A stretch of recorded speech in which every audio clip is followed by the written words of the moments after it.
Fala, futuro bombeiro! Essa aula que você vai assistir agora, ela faz parte do nosso curso de reta final para o Bombeiro Minas. Então nós temos um curso totalmente focado para essa reta final que conta com exercícios, simulados, aulas de teoria e muito mais. Totalmente focadas para a IDECAN, totalmente focadas para o Bombeiro Minas Gerais. Então, se quer saber mais, pode clicar no link da descrição aqui desse vídeo e adquirir lá o nosso curso, beleza? Até mais!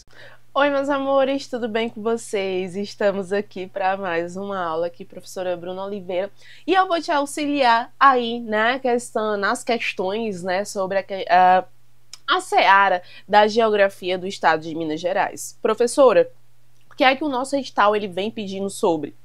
Gente, ele vem pedindo partes diversificadas, né, se eu posso dizer assim. Desde a parte que nós consideramos que é a geografia física, quer entender a vegetação, quer entender o relevo, né? Quer entender como, por exemplo, a gente vai ter classificação dos rios, né? Das bacias hidrográficas, assim como também vem cobrando a questão das divisões em mesorregiões, em micro-regiões, as questões econômicas de cada região dessa, tá? Então é muito importante a gente ter um conhecimento bem consolidado com relação a isso.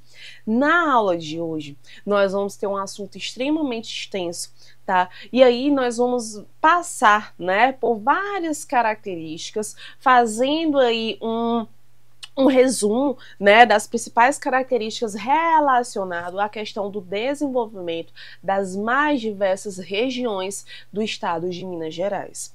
Desde já, eu queria já dizer para vocês que parece ser muita coisa, né, a gente fica meio assim com a cabeça pesada, porque é muita coisa, gente, de fato, né? São muitos detalhes, tem muitos entrelaços de uma região para o outro, muda, né? Muita coisa. Mas o que é que eu vou recomendar a vocês? Essa parte de forma específica, né? Eu coloquei aqui todos os tópicos, ó. Vamos começar aqui. Coloquei todos os tópicos, são vários, né? Por sinal. Todos os tópicos que nós vamos abordar nessa aula, durante essa aula. O que é que eu vou, né? E o que é que a gente vai esquematizar? Ao final, né, a gente vai fazer um bloco apenas com questões em uma outra aula, tá? Que aí a gente vai aplicando a teoria na prática e aí a gente vai complementando todo o conhecimento que for colocado aqui, tá? Então a gente tem uns mais diversos assuntos aqui, né? Identificação e análise das mesorregiões. Gente, isso daqui gera muita pegadinha, gera muita casca de banana. Por que que eles colocam de forma muito específica, que é com relação às mesorregiões de Minas Gerais? Porque isso aqui, gente, é para dar, como é que eu posso dizer? Dar privilégio, não é nem privilégio, acho que é uma palavra muito forte, mas para dar uma seguridade, principalmente para as pessoas que são da região, porque geralmente conhecem, né, os entrelaços e tal, conhecem as configurações, né, que acontecem na região. E aí o que é que vai acontecer? Quem for de fora e não tiver estudado, achar que, né, é coisa besta, né, eu vou conseguir desenrolar, não consegue, tá? Eu lhe digo assim de forma bem clara, bem sucinta. Não consegue se você não tiver estudado. Tem muitos, mas, gente, quando eu falo muitos, são muitos detalhes. E esses detalhes acabam induzindo as pessoas ao erro, tá? Então, vamos desvendar todos os mistérios, né? Vamos colocar principalmente as partes principais que mais são cobradas dentro das questões, né, relacionados a todos esses conteúdos aqui, tá bom? Ah, professora, mas a gente se assusta, né, ver que, ai meu Deus, região metropolitana de BH, né, questão da economia, de faixa etária, mas calma, que tudo a gente vai ver de forma bem tranquila, para que vocês consigam acomodar e assimilar esse conhecimento, tá bom? Então, bora lá, vamos começar. Primeiro, vamos fazer uma análise geral aí sobre o estado de Minas Gerais, né? Minas Gerais fica dentro do que nós vamos chamar de divisão oficial do IBGE. Eita, como a letra tá horrenda. Não, gente, deixa eu ajeitar isso, né? Toques. Vamos lá. É o que nós chamamos de divisão oficial do IBGE. Nós estamos tratando aí da região, sabe o quê? Da região Sudeste, tá bom? Uma das regiões é a região mais rica, né, do nosso país, onde nós vamos ter Minas Gerais, Espírito Santo, São Paulo e o Rio de Janeiro, 4 estados onde nós vamos ter uma concentração de infraestrutura, da questão econômica. Ah, professor, isso daí é... Não, gente, mas é realidade, né? Se você for colocar dentro dos rankings das regiões que nós vamos ter no Brasil, a região sudeste ela é a mais rica, né, por ter tido todo um processo, a professora ficou rica do dia para a noite, não, tem todo um processo histórico, e aí a gente vai abordar isso durante nossa aula hoje. Minas Gerais tem uma riqueza, né, assim, imensurável, né, principalmente a cultural, isso daí a gente não pode tirar o mérito, mas desde o início da nossa colonização nós sabemos que a região de Minas Gerais, ela foi utilizada como uma das grandes atividades econômicas, como por exemplo na exploração do ouro, tá? Inclusive os diabos portugueses levaram foi tudo, né, no nosso ouro. Ah, professora, mas ainda tem, mas são resquícios, e gente, pela nossa formação natural do nosso território, a gente de fato a gente não vai encontrar em canto nenhum aqui no Brasil grandes blocos de ouro. Nós vamos encontrar o ouro em pepita, né? E foi assim que eles encontraram na região de Minas Gerais. Eram as pepitas, ou quem chama ouro, né, da forma técnica, o ouro em cascalho, que são pequenas quantidades. Professor, ainda existe? Sim, pouco, porque eles levaram, né, praticamente tudo. Mas ainda existe. Onde é que a gente vai ter em grande quantidade ainda hoje? Principalmente na região norte, né? E aí tem todos aqueles embrólios do garimpo ilegal, né? Em decorrência disso. É um tipo de atividade econômica ainda em voga aqui no Brasil, tá certo? Muito importante lembrar que a extensão territorial do estado de Minas Gerais, né? Nós vamos ter, ó, 586.520 mil quilômetros quadrados, vai ser dividido ao longo aí, né, toda essa extensão territorial de 853 municípios. Gente, são muitos municípios. O estado ele é grande, né, em extensão territorial. Por exemplo, o Ceará só tem 184, né? Então, 853 é muita coisa. Então, por isso que tem uma grande importância econômica para o Brasil. Não é só por estar na região sudeste, é pela quantidade de municípios. Vale lembrar o seguinte, gente, que município, ele pode tanto existir, quanto ele pode ser extinguido. E um município, para ele existir, principalmente, ele tem que demonstrar que tem a capacidade de se manter em seus serviços básicos. Se manter, ó, financeiramente, tá? Quando eu falo se manter, gente, é você deixar, ó, isso aqui em dia, porque você tem que manter todo o serviço básico para os cidadãos, né? De acordo com a nossa Constituição de 88, todo cidadão brasileiro tem direito a serviços básicos, educação, transporte, saúde, assim, moradia digna, né? Então ele tem que demonstrar isso. Então são muitos municípios, né? A gente tem muitas atividades, as mais diversas, desde a agricultura até a questão da indústria bem desenvolvida na região. Temos também a agroindústria, que a gente vai falar um pouquinho sobre isso também. E nós vamos ter a divisão em 12 mesorregiões, né? Eu coloquei aqui tudo bonitinho pra gente e vamos falar de uma por uma, tá? Que eu acho que é fundamental. O nosso edital, ele pede, o primeiro tópico, gente, a divisão em mesorregiões, só que dentro das mesorregiões a gente já vai matar todos os outros, porque a gente já vai falar da quantidade populacional, questão de atividades econômicas, então a gente, ó, da questão econômica de cada mesorregião, então a gente vai já quebrar aqui vários links quando a gente for passando, por mais que seja um pouquinho extenso, tá bom? Vamos lá.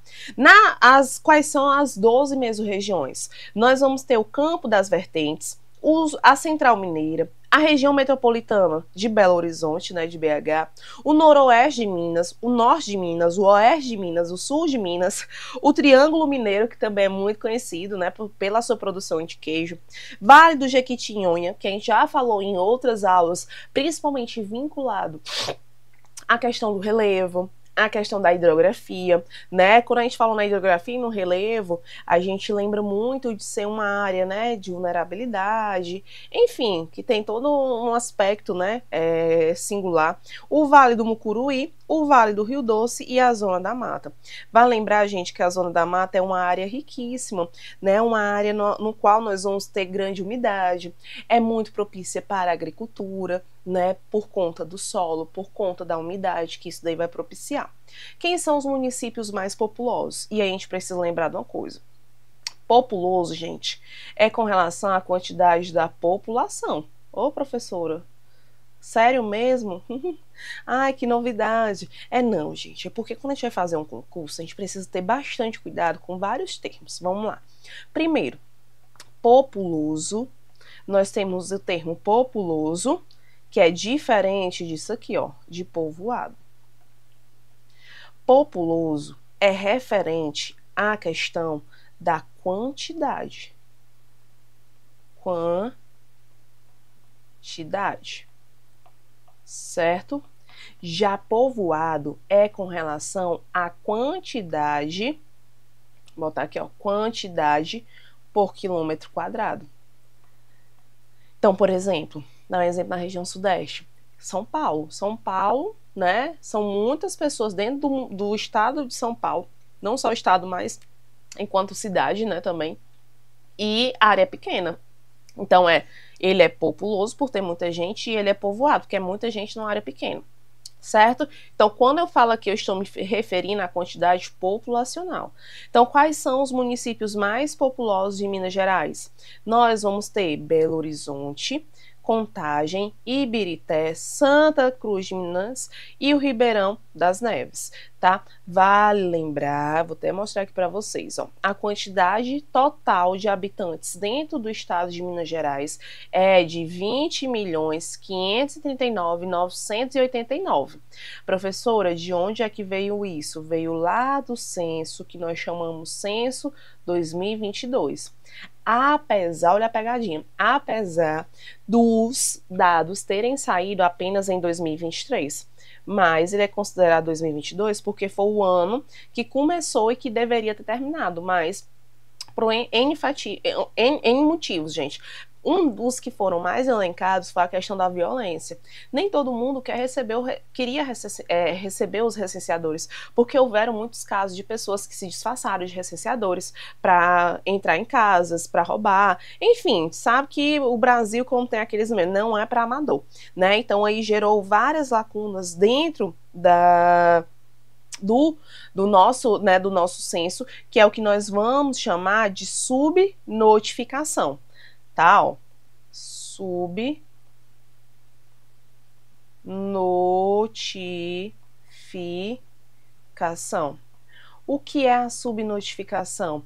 Gente, durante esse censo 2022 foi gerado tanto, né, tem-se a atenção de ter sido gerado tanto números para mais quanto números para menos. Não sei se vocês lembram na época da pandemia, mas muito se falou nesse termozinho aqui, ó, de subnotificação. As pessoas chegavam no hospital, exemplo, né? Chegavam no hospital com proveniente de um acidente de moto. E aí vinha a óbito, né, no hospital. Aí o que é que vinha na certidão de óbito? Vinha que era Covid. Tá? E aí a gente vai ter aí essa subnotificação para mais.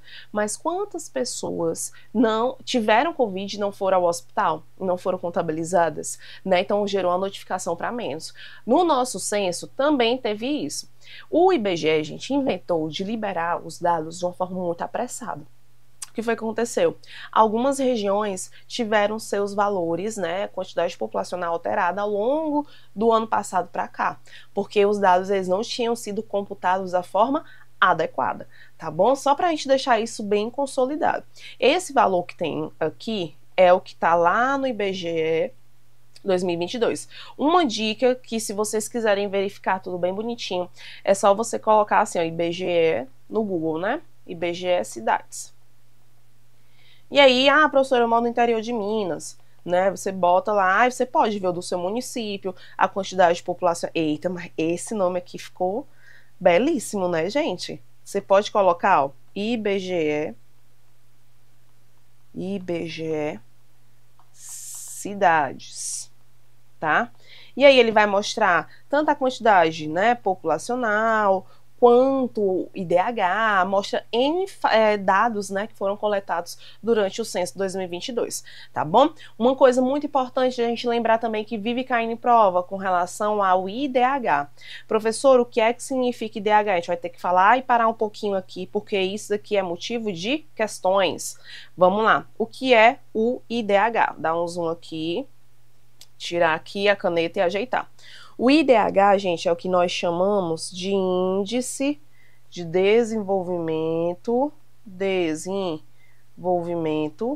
humano, tá? Ele vai variar de 0 até 1. Por isso que tem esse valorzinho aqui, né? 0,774, tá? Porque ele vai variar de 0 a 1, admitindo 3 casas decimais. Lembrando que quanto mais próximo de 1 é melhor, né? Significa que é bom. Quanto mais próximo de 0, pior. Professor, o que é que significa e o que é que mensura o índice de desenvolvimento humano? O que nós chamamos, gente, de qualidade de vida, tá? A qualidade de vida. Quais são os aspectos que ele vai utilizar para mensurar? São 3. Primeiro, escolaridade. Deixa eu só botar aqui. Escolaridade. Segundo, expectativa de vida. Terceiro, a questão da renda per capita.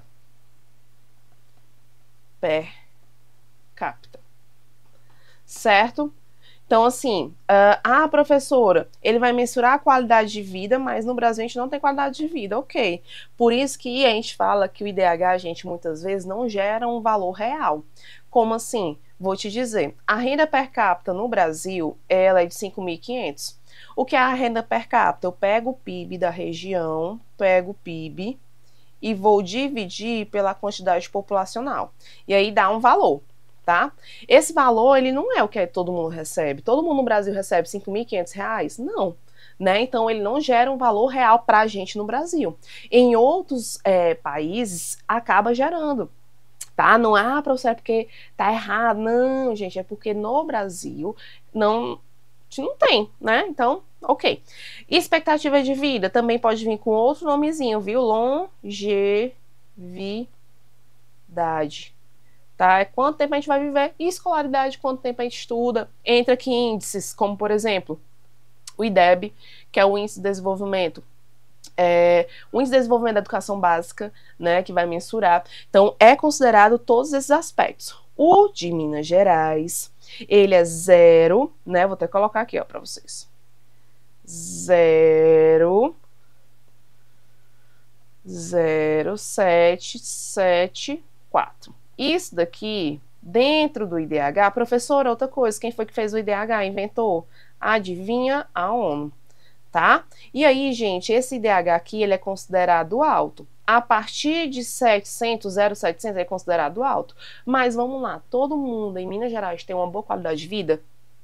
Fica a pergunta, tá? Que é importante. Muito importante, por sinal, né? Então, vamos lá. Olha a renda per capita, né? A renda que a gente vai ter mais ou menos de todo mundo é de 1.900, né, em 918. Não é tão alto, né, é mais possível, tá? A gente está próximo da realidade. Então, aqui eu tenho, né, os PIBs nominais e o PIB, gente, olha, em Belo Horizonte, renda per capita, todo mundo ganha R$36.000. Quem dera, né? Então, eu coloquei aqui alguns dados, ó, Belo Horizonte, Uberlândia, Contagem, Betim, Juiz de Fora e outros, né, municípios. Lembrando que esses daqui são municípios, gente, que sofreram processos de conurbação. E a gente vai já falar sobre isso, que é o processo de conurbação, que é muito, muito importante a gente saber, tá certo? Vamos aqui, tá aqui. Já vamos falar. O que é esse processo de conurbação, professora? Pelo amor de Deus, isso aqui é chifre. De onde é que a senhora tirou isso? Gente, tem aqui, tá aqui, ó, áreas conurbadas. Né? O que significa isso? É que a cidade ela cresceu tanto que ela saiu encostando na outra. Principalmente quem foi a cidade que mais cresceu, né, dentro do estado. Nós vamos ter o caso de Belo Horizonte. Não é à toa que eu coloquei aqui, ó, um mapa, né, no qual tem Belo Horizonte já encostando, ó, com Contagem, Betim, Ibirité, né? Já encostando em Ribeirão das Neves, porque ela cresceu tanto, o seu núcleo urbano, que ela vai encostando nos outros municípios vizinhos. Tem uma hora que você já não sabe mais quem é quem. Isso daí, gente, pode gerar uma série de prejuízos. Então, vamos aqui botar o conceito bonitinho. O que é a conurbação? Conurbação, deixa eu botar aqui. Conurbação é o crescimento crescimento. Então, crescimento acelerado, né, do município, no qual ele encosta um no outro. Município encostando em outros municípios. Outros municípios. E aí, professor, mas isso daí não tem problema. Gente, tem problema sim.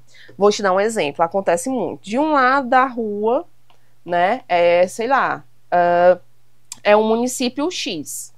Aqui é o Y. Então, fica esse dilema. Aí, às vezes, aqui no X, vem na conta da água que é do Y, né? Que é no município Y, sendo que é no X. Isso daí pode prejudicar na questão dos serviços básicos. Então, anotem aí. Isso daí pode prejudicar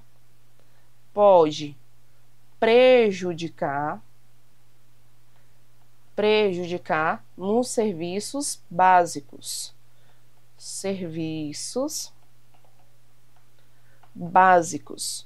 Como, por exemplo, a questão da educação, da saúde, considerado no postinho, né? A questão do transporte, até mesmo, gente, para você conseguir uma matrícula na escola. Isso daí pode gerar N conflitos, tá bom? Então, a área de conurbação é o crescimento desordenado de uma cidade e faz com que ela encoste em uma cidade vizinha, tá? No caso aqui, a gente vai ter a conurbação entre quem? Os municípios de Belo Horizonte, Betim, Contagem e Ibirité, tá? São 4 municípios, que vão encostando no outro.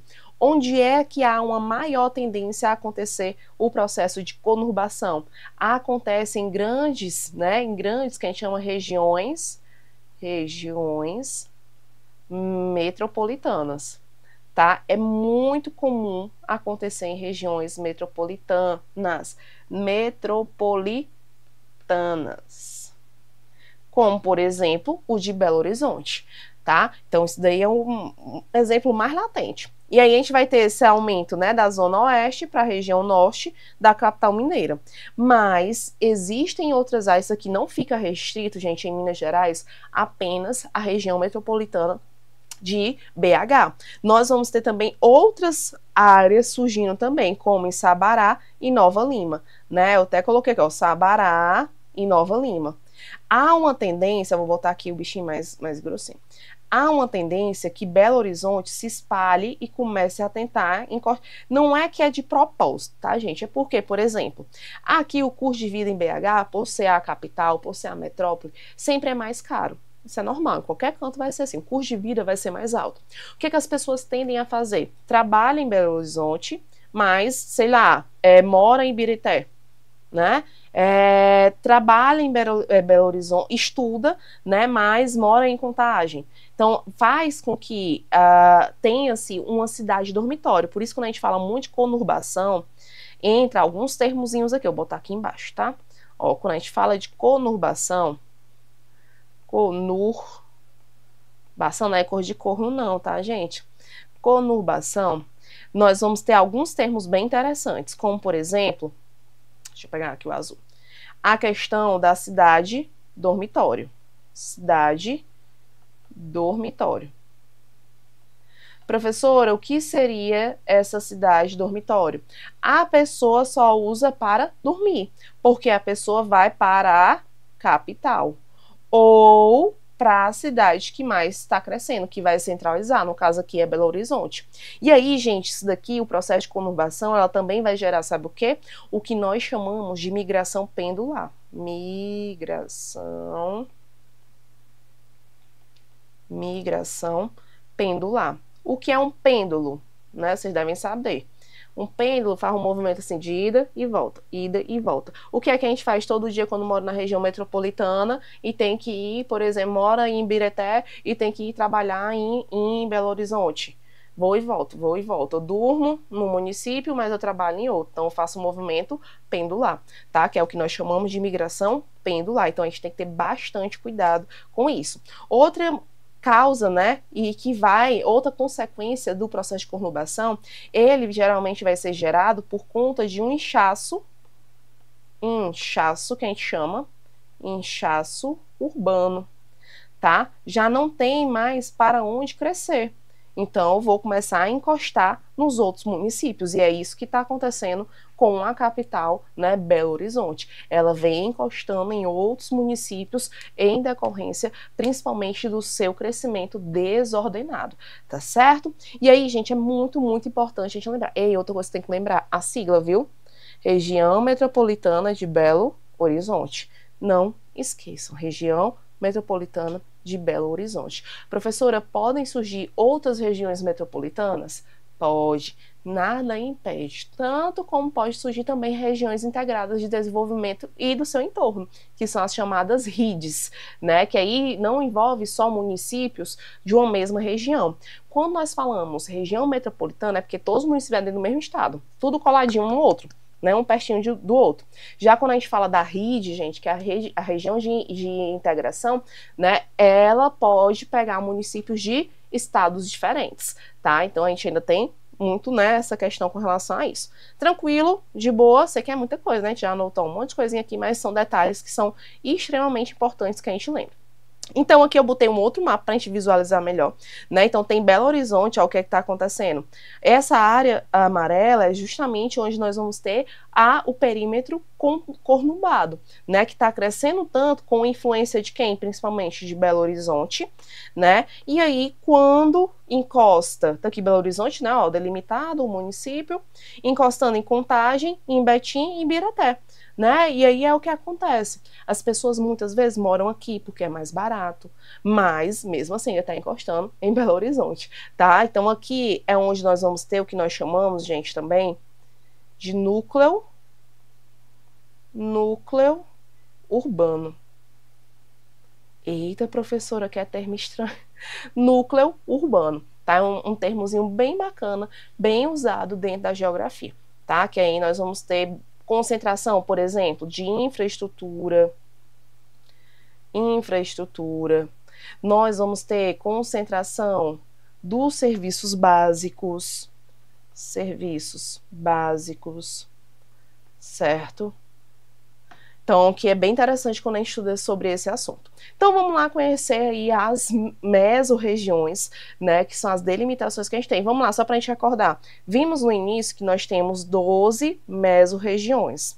Professora, para que existem essas 12 mesorregiões? Antes da gente começar, é importante deixar isso aqui bem claro. Essas mesorregiões, elas existem para uma melhor administração. Então, vamos colocar aqui, melhorar na gestão do Estado.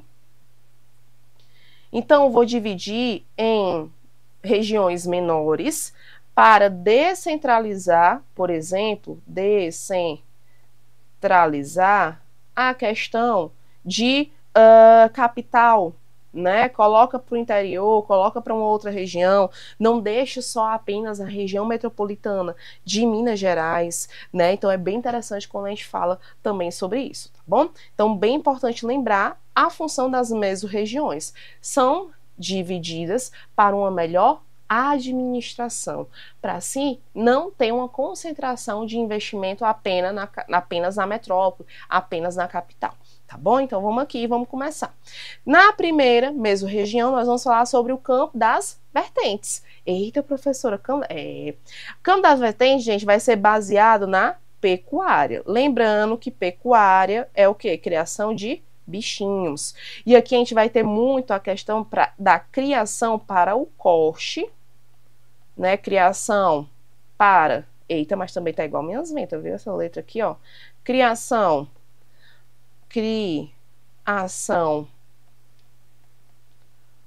para corte, né, para abate, que a gente chama de abate, e também para a criação, que é a leiteira. E da leiteira, gente, nós podemos tirar os subprodutos, né? Professora, que subprodutos são esses? Questão do requeijão, do próprio queijo, né? O pão de queijo, a manteiga, enfim, iogurte também, né? Nós vamos ter 2 cidades nessa região, vou dar até o zoomzinho aqui, ó, Barbacena, né, que aí tem a produção, tá aqui, ó, tanto de leite, né, carne, e também tem a cachaça, deixe eles, que eles têm uma cachaçinha, né. Barbacena e Lavra, gente, tem várias indústrias de cimento. Uma coisa que a gente tem que tirar da nossa cabeça, professora, só vai ter indústria na capital, ó o dedinho, ó. Não, Nanina, não. As indústrias, gente, tem uma tendência a ir para o interior, principalmente por conta de incentivo fiscal.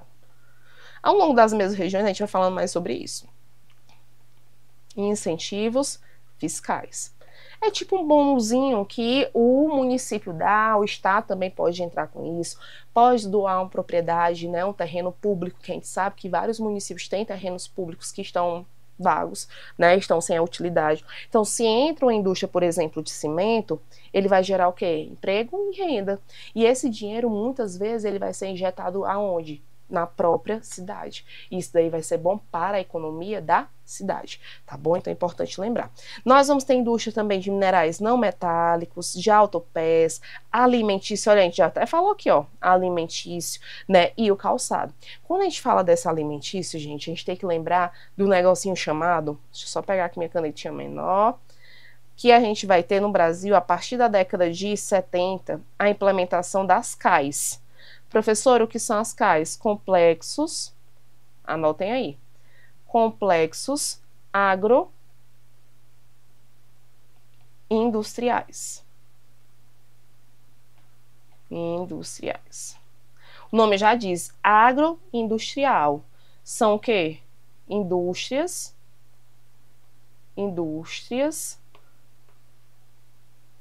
no campo. Certo? São as indústrias que ficam no campo. E aí, por exemplo, quando tem o beneficiamento do leite, se torna mais barato. Para que essas indústrias no campo, professora? Com o intuito de reduzir custos. Reduzir custos.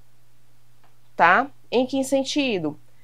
Tenho aqui minha indústria, né? Eu tenho minhas vaquinhas, né? Tem umas vaquinhas aqui em onde tem carne, né? Em Barbacena. Tenho minhas vaquinhas aqui, tirei o leite da vaca, eu vou ter que mandar para outro local, mandar para Belo Horizonte, que é onde tem, né, aí as indústrias. É justo isso? Vou gastar com o quê? Vou gastar, por exemplo, com o transporte. Isso daí já vai embutir no valor do meu produto. Ou seja, o meu produto final, ele pode sair mais caro. Tá? Então, quando eu tenho a introdução dos complexos agroindustriais, principalmente na década de 70 no Brasil, os custos para a produção e para a industrialização e beneficiamento, né, da matéria-prima, como o leite, se tornou bem mais barato. E aí se tornando mais atrativo perante o mercado internacional e nacional também, né? Nós temos também na região a questão do turismo, né? Aí nós vamos ter São João del Rei e Tiradentes, que é uma cidade turística, tem todo um viés histórico por trás, são áreas tombadas, né, que carregam muito do nosso processo de colonização e povoamento, apesar das histórias bem pesadas, né, de lutas também que a gente vai ter na região. Então essa área do Campo das Vertentes é muito, muito, muito importante, tá certo?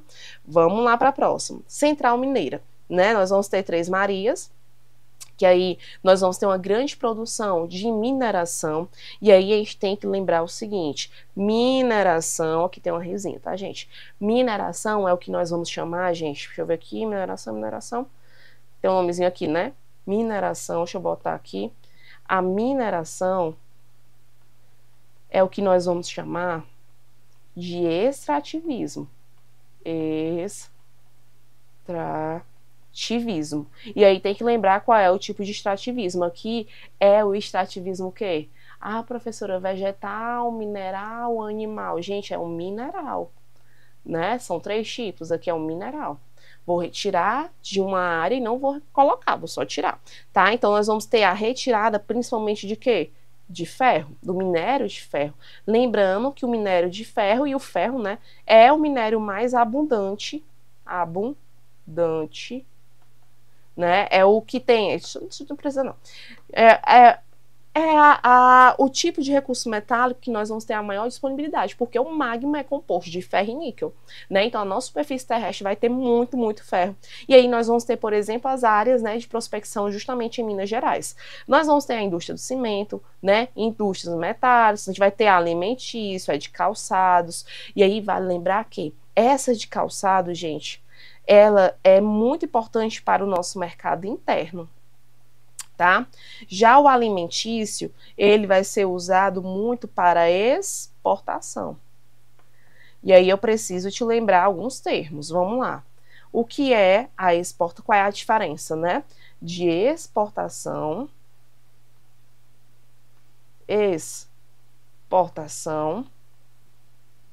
para importação.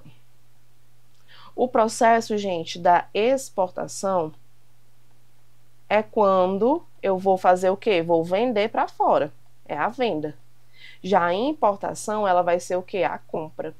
Tá? Por exemplo, o Brasil importa petróleo, mas o Brasil vende queijo. Tá? Então, é muito importante a gente lembrar essa diferençazinha entre exportação e importação. Tá bom? E aí na região nós vamos ter algumas empresas como a, né, Anchante, que é a exploradora de ouro e de recursos metálicos, tem as cimenteiras, né, tem a produtora de cal, tá bom? Professora, esse cal serve para fazer liga metálica, né, para fazer N tipos de subprodutos que vão utilizar aí o cal como base, tá bom? Vamos lá para a próxima. Eita, essa daqui é a mais complexa. Né? Pronto, acabou a aula só com essa daqui, que é o que nós vamos chamar de mesorregião da região metropolitana de Belo Horizonte, né? Que é, ó, siglazinha, não esqueçam, pelo amor de Deus, região metropolitana de Belo Horizonte.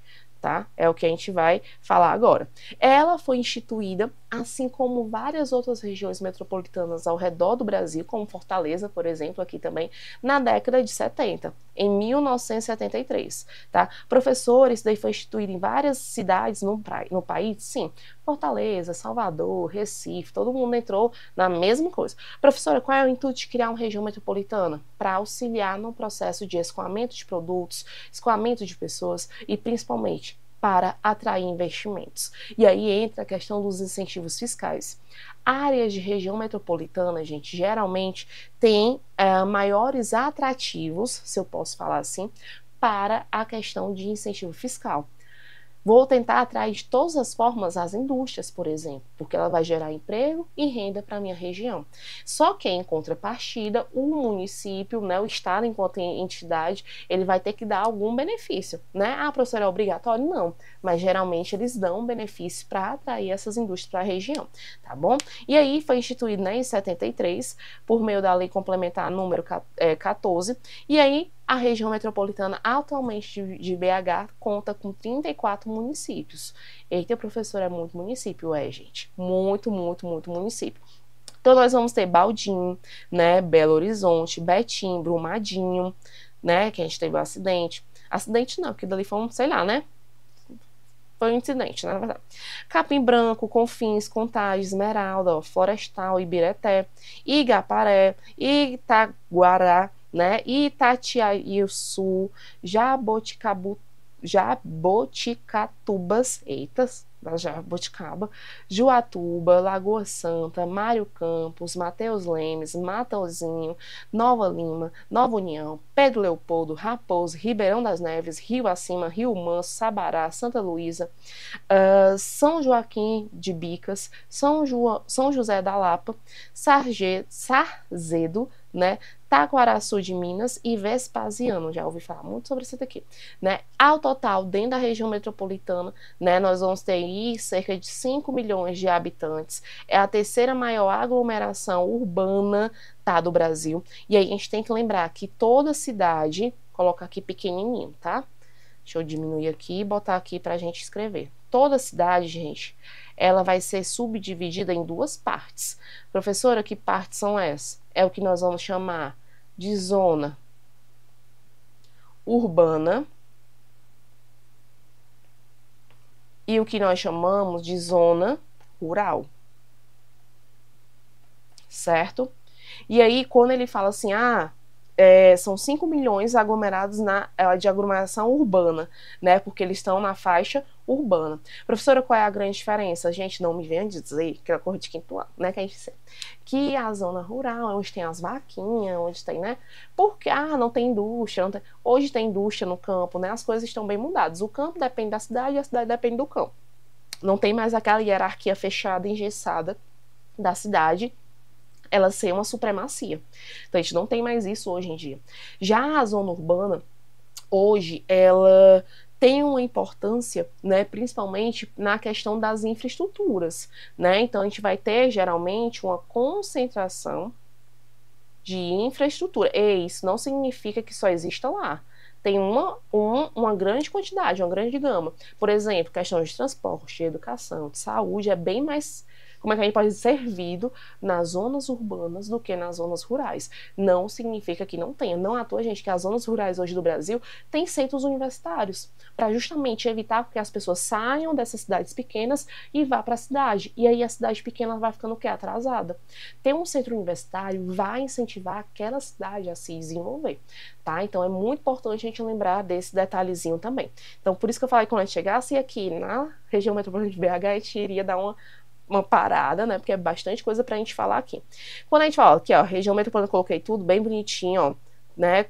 Todas elencadas, tá? A maior que a gente vai ter em extensão territorial, né? As maiores, é aqui, ó, Jabuticatubas, não consigo falar, né, gente?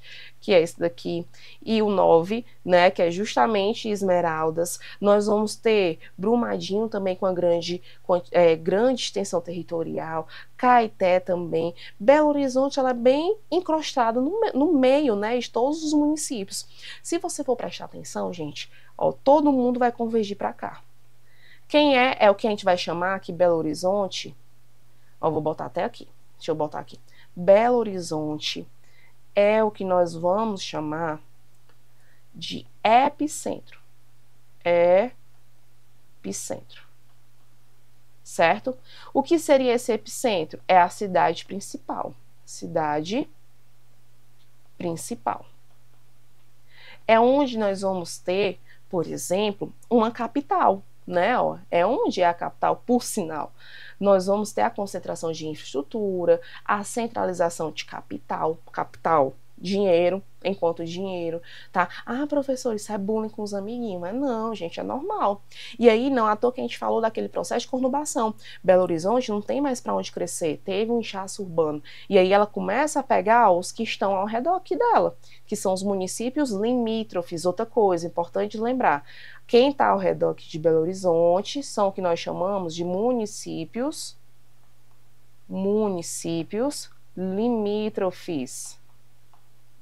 limítrofes. Certo? Que são aqueles que fazem limite com Belo Horizonte, tá? Esses daí vão acabar absorvendo boa parte da mão de obra.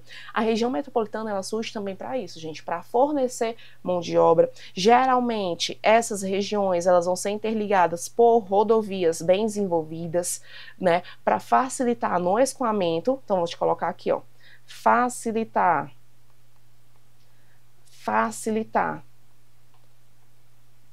escoamento. Aí tem que ter bastante cuidado, ó, escoamento de pessoas e mercadorias. Porque ao longo da região metropolitana vai surgir o quê? Indústrias, né? E aí a gente vai ter essa centralização na metrópole, mas eu preciso ter o quê? Boas rodovias para que consiga chegar até aqui. Vocês concordam comigo? Geralmente são duplicadas, tem um maior cuidado. Geralmente são as princesinhas, né? Que tem o governo tem um cuidado maior, porque é o que vai estar próximo à capital, né? Professor, isso acontece só aqui? Não, gente, no Brasil todo acontece isso, tá? Então, bem interessante a gente falar sobre esse processo. Já falando de via de acesso, porque é uma das principais coisas que a gente fala. Nós vamos ter algumas vias, inclusive BRs, vale lembrar que BRs é de esfera federal, tá? E quando nós falamos de MGs, né, é de esfera estadual. Então, é de ossada do estado. Só para a gente deixar bem delimitado quem é quem no jogo do bicho, tá bom? É só botar esse bichinho aqui. Então, nós vamos ter quantas BRs? Nós vamos ter duas BRs, a 381 e a 040, né? A 381, que é a Fernão Dias, super conhecida, né? Que vai conectar Belo Horizonte aos municípios. Olha que coincidência, que é justamente os municípios que estão sofrendo conurbação. Betim, Sabará, Caeté e outras cidadezinhas que ficam mais ao norte. Né? Assim também como vai interligar para São Paulo. Opa, professora, para São Paulo. São Paulo, gente, hoje é classificada como megalópole. É mesmo, professora? É. É a nossa capital econômica. Então, essa proximidade, ter uma via de escoamento é estratégico para poder escoar não só a produção, gente, de BH, mas a produção de Minas Gerais, tá? Então é super estratégico. BR-040 vai ligar Belo Horizonte, né, a Contagem, Ribeirão das Neves, Nova Lima, que também é uma área, né, que está sofrendo conurbação, e conectar a Brasília. Gente, as BRs que começam, né, com 0, é porque elas vão para, botar aqui BSB, que é para Brasília. Tá? É bem interessante quando a gente vai ver a lógica aí da construção, né, e da, como é que eu posso falar? Nomeação das BRs, porque elas têm um intuito. BR, ela vai interligar, no mínimo, um estado ao outro. Porque se não fosse assim, se fosse só dentro do estado, seria o quê? Um MG, no caso, né? Na região, da região metropolitana, nós vamos ter a MG 010, né, que vai ligar mais aos municípios ao norte, tá? Tem uma MG 050, que vai ligar as cidades mais a oeste, da região metropolitana. Nós vamos ter a MG 424, que vai ligar Belo Horizonte a Pedro Leopoldo, Matozinhos e Vespasiano, tá? Temos a MG 030, que vai ligar a Nova Lima e Raposo, e tem a linha verde, né, que é a Avenida Cristiano Machado, que apesar de ser uma avenida, vai ter uma função muito importante. Geralmente, gente, as grandes cidades, as grandes metropolis, sempre vai ter uma avenida que ela é muito emblemática, né, que ela tem uma questão histórica e que ela é como se fosse a porta de entrada, né, para aquele município, tá, para aquela cidade. É porque a gente fala de município, dá sentido de ser pequenininho, né, mas é uma nomenclatura que a gente pode utilizar como sinônimo também, tá certo? Então, bem interessante quando a gente fala de todas essas nuances, principalmente dentro da região metropolitana de Belo Horizonte. Nós temos vários detalhezinhos que a gente precisa deixar bem consolidado.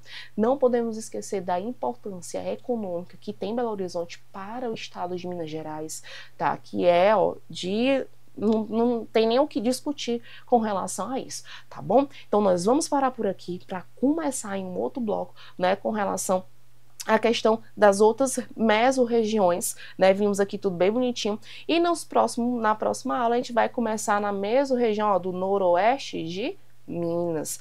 Eita, professor, ainda falta coisa, gente, porque é importante a gente ver de forma tudo bem consolidado, né, para deixar assim fixado. Lembrando que nós vamos ter também os exercícios para deixar tudo bem consolidado, tá certo? Então, um beijo, meus amores, e até a próxima aula.